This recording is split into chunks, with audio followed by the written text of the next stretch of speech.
folks, Tanya here, and it looks like I don't have any hair. I'm in my garage, that's why it's so dark behind me. But anyway, so I wanted to come on here and share a little experience that I've had in the last week. As you know, doing the Wonder Woman Warrior Challenge, and we are going through the book Warrior Goddess Training, and also had my first session of therapy last week. So all of these things combined helped me to come across some realizations. So you also know that Gary and I have been working on our marriage, on our relationship and stuff, and so I'm going to give you some context so that way that you'll understand what I'm about to kind of share or reveal with you, why it's so significant. So one of the things that has been an issue in our marriage a few years ago, this was probably 2011.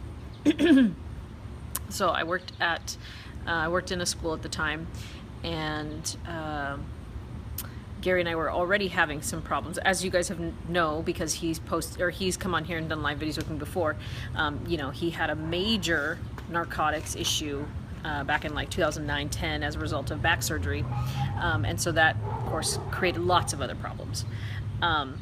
So in 2011, I believe, I could be wrong on my years, it's kind of a blur now, but anyway, 2011, we are still kind of reeling from some of the damage that was done from his addiction, withdrawal days, whatever.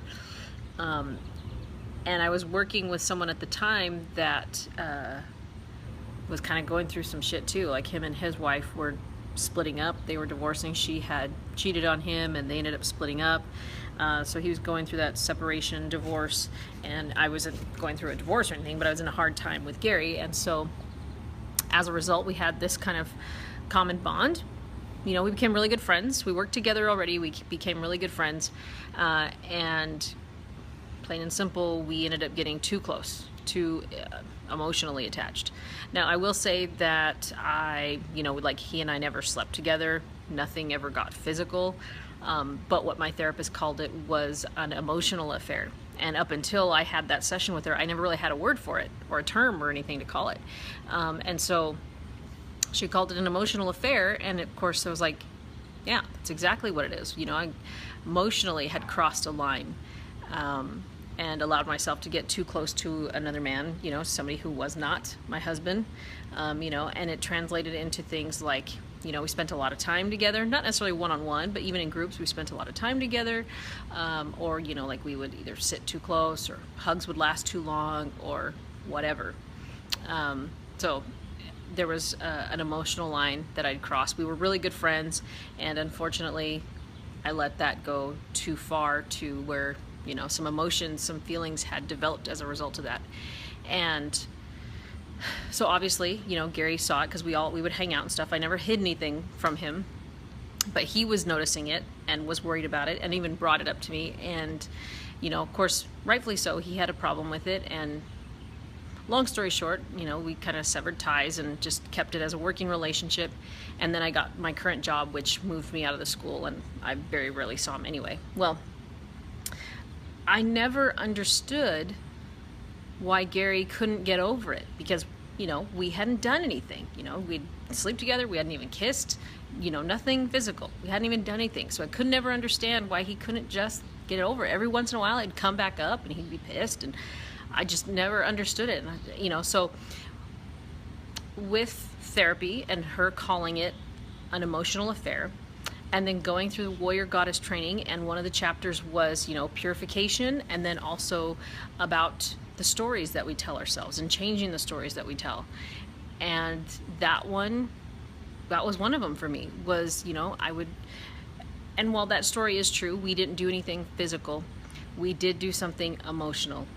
It was an affair of a different kind. It was, I crossed a line.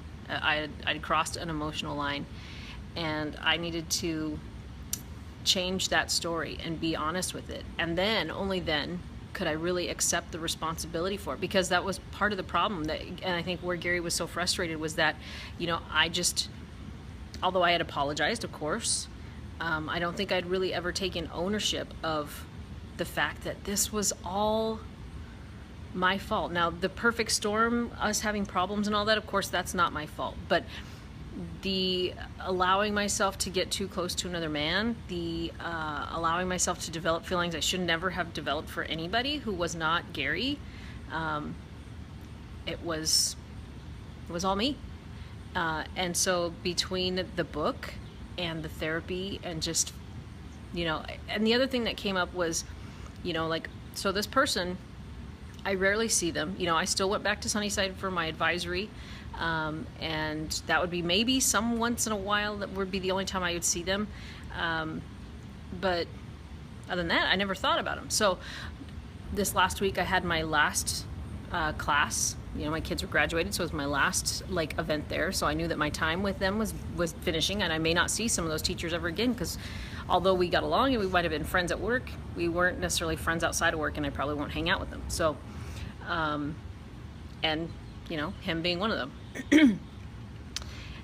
And of course he's married and stuff now anyway. But so I'm kind of going through this process of a chapter is closing. Going through this book where it's talking about closing chapters on these stories and changing the stories that we tell ourselves. Going through therapy where I'm trying to, Gary's trying to work on closure with certain things from our past. When we moved into this house, we talked about how we wanted to leave a lot of that past behind us and start new and fresh here, and we've worked hard to try and do that. And this was, my former job, my advisor, whatever. This particular chapter kind of felt like it was still left open.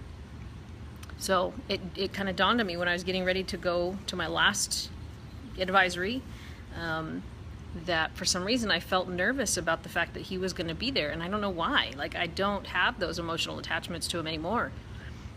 But then all of this stuff on my way to advisory, it sort of dawned on me, all this shit has been my fault. I threatened my marriage by doing that. I ruined a perfectly great relationship, really, honestly, especially at work. But, he had become really one of my best friends. We had a lot in common. We liked a lot of stuff. We had a good time together, whether we were working chaperoning kids on a field trip or whether we were just hanging out, drinking beer, whatever. And by allowing that line to get crossed, I ruined that. And it dawned on me that all of this was my fault, and I hadn't really owned any of it. And in fact, since he and I had severed ties, our relationship was cordial and it was professional, and it was kind of but in passing, it was always kind of a hi, how are you? And then, but it still felt, I don't know for him, but for me, I could tell that there was a weird awkwardness, we're not allowed to talk to each other more than that. And I hated that because we were such good friends before. So anyway, this seriously all was dawning on me that morning, and then on my way to Sunnyside, which is about a 35-minute drive from my house. Lots of time to think. So I figured, you know what, this is probably the last time I'll see him. I need to close this chapter. And so I went to his classroom because I knew that he didn't have a class because his seniors had graduated. And I just said, look, I have to have an awkward conversation with you. And he was kind of okay. And I apologized to him. I said, look, all the weirdness that happened between you and Gary and I a few years ago, I said, I feel the need to apologize to you. I put him and Gary at odds, which I never wanted to do because they were kind of becoming friends, and they have a lot of common too, and could have been good friends. And I said, I kind of ruined the friendship that you and I had, and I crossed an emotional line, and I apologize. And I said, I'm working through things with Gary too, we've been working on a lot of stuff, and but I said,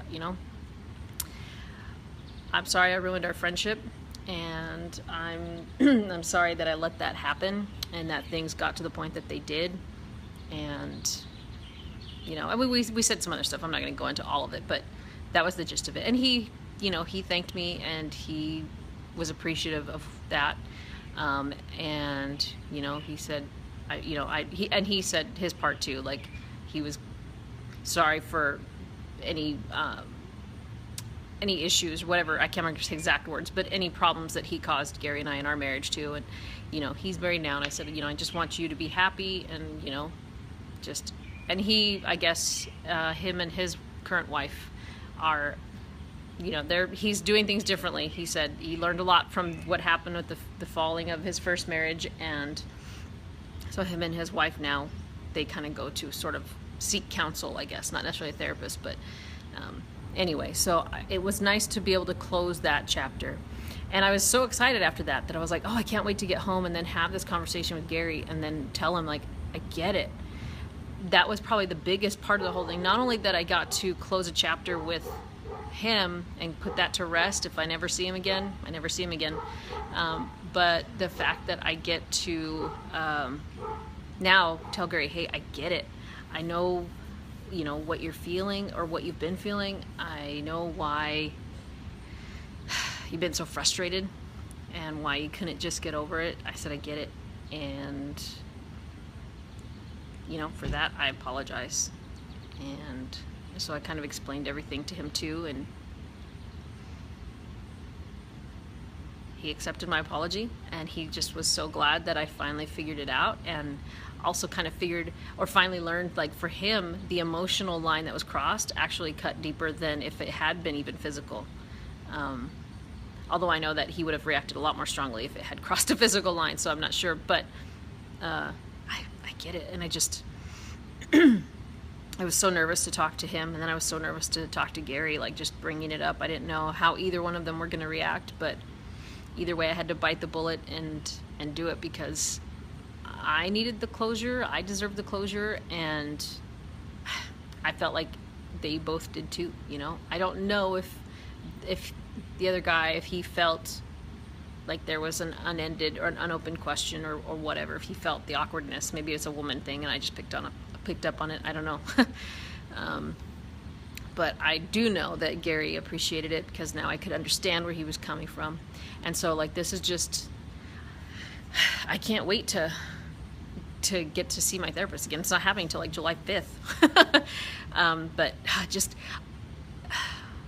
that was the mind-blowing week I had. I mean, it was such a huge moment in my own journey, but it's a huge moment in the healing of my marriage. And the book that we're doing through the challenge, the Warrior Goddess training, and just everything, it timed out for a reason. It timed out perfectly. And I'm so happy about it. Like I said, I know the work is hard, and I know there's still a lot more to do, but it's worth it. That's why I keep telling all of you how important personal development is, because, you know, all the work I've been working, or all the things I've been working on to do over the last, you know, at least 6 months anyway, has been through personal development till I got my therapy going. And that's just now becoming icing on the cake. I don't know what else to tell you, but that's sort of the transformation that I feel like I've been in, or that happened, and that I'm in the middle of. And I'm not getting emotional about it in that sense, because it's not that way for me anymore, you know, like, I've accepted it, I've owned it, and taken responsibility for it, and Gary has accepted my apology, and now we can close that chapter, move forward, and really do healing from that, and work on other things that are still lingering or still a problem. So yeah, that's been my mind-blowing week. It's just, I still kind of play it over and over in my head, like, wow, after what, 6 years or something, it's finally done. It's finally done. Like, I feel like I can actually take that deep breath, like that burden has kind of been lifted. You know, I don't know if Gary feels that way, but I do, because I've been carrying this burden about that I didn't even know I had. That's crazy. So anyway, thanks for listening. I know I've kind of droned on for 15 minutes, but I had to give you some context and let you know where things are at. So I am looking forward to the rest of this book. And again, in a couple weeks, I've got more therapy coming, and I can't wait to tell her. And I don't know if Gary will share this with his therapist or not, but I don't know. So I hope that this gives you some encouragement that mistakes happen. People make mistakes. I made a huge mistake in my marriage. When, like I said, even though it didn't get across a physical line, crossed an emotional one, and that's just as dangerous, if not maybe even more so. So anyway, I hope this gives you some encouragement, especially for those of you who are married or in long-term relationships and you're, you know, maybe harboring feelings of hurt or whatever. If you, I've said it before, if you still love the person and they're still worth, you know, if the relationship is still worth fighting for, then do the work. Do the work and fight. I'm glad that, you know, that I didn't call it quits on the many times that I wanted to or thought about it, or that Gary didn't call it quits on the times that he thought about it or wanted to. So we're both in it for the long haul. So, all right, guys, thanks for watching. Have a great evening, and I will see you tomorrow night for HMF Live at 6:30 p.m. Pacific Standard.